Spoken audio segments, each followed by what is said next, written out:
नमस्कार दोस्तों, मैं लक्ष्मी। आइए आज की कहानी स्टार्ट करते हैं। आज की कहानी है साधु की पुत्री।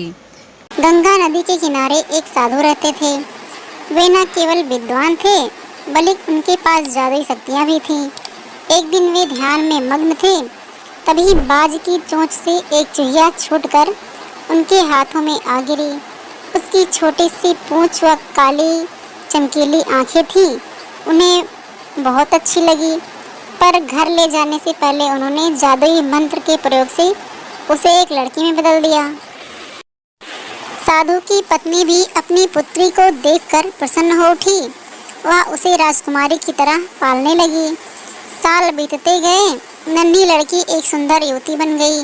जब वह 18 वर्ष की हुई तो साधु व उसकी पत्नी उसके लिए वर तलाशने लगे। साधु ने कहा, मेरी बिटिया का विवाह ऐसे व्यक्ति से होना चाहिए जो सबसे बड़ा हो। मेरे हिसाब से सूर्य ठीक रहेगा। पत्नी ने भी हामी भरी। उन्होंने जादुई मंत्रों के प्रयोग से सूर्य को नीचे बुला लिया। उन्होंने उसे अपनी पुत्री से विवाह करने को कहा, पर पुत्री ने पहले ही ना कर दी।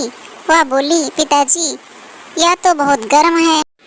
मैं उससे विवाह करूंगी जो इससे भी बेहतर हो।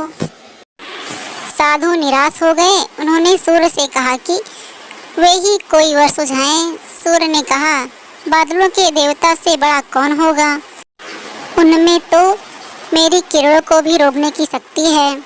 साधु ने बादलों को नीचे बुलाया।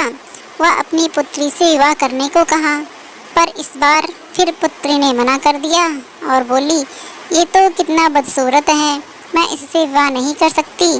साधु ने बादल देवता से कहा कि वही कोई अच्छा वर सुझा दे। वे बोले, पवन देवता ठीक रहेंगे, वे तो मुझे भी अपनी फूंक से उड़ा देते हैं। साधु ने पवन देवता को बुलाकर अपनी पुत्री से विवाह करने को कहा। पुत्री ने फिर इनकार कर दिया और बोली, मैं इससे शादी नहीं करूंगी, ये तो कहीं टिकते नहीं, हमेशा यहाँ वहाँ भागते रहते हैं। साधु ने पवन देव से पूछा, क्या मेरी पुत्री के लिए वर हो सकता है जो आपसे बेहतर हो? पवन देव ने कहा कि पर्वत देव मजबूत और ऊंचे हैं, वे मेरा भी रास्ता रोक देते हैं। साधु ने पर्वत देवता से कहा कि वह उसकी पुत्री से विवाह कर ले।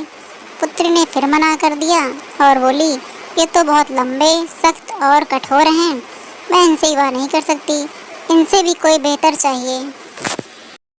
पर्वत देवता ने चूहे का नाम सुझाया।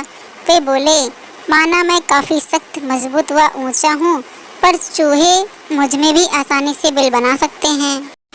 साधु ने चूहे को बुलाया। उसे देखते ही उनकी पुत्री खुशी से उछल पड़ी।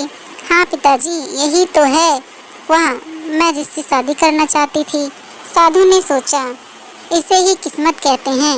यह एक चूहिया थी और एक चूहे से विवाह करना ही इसके भाग्य में लिखा है। उन्होंने जादुई मंत्रों के प्रभाव से पुत्री को फिर से चूहिया बना दिया। चूहा व चूहिया विवाह करके खुशी खुशी रहने लगे।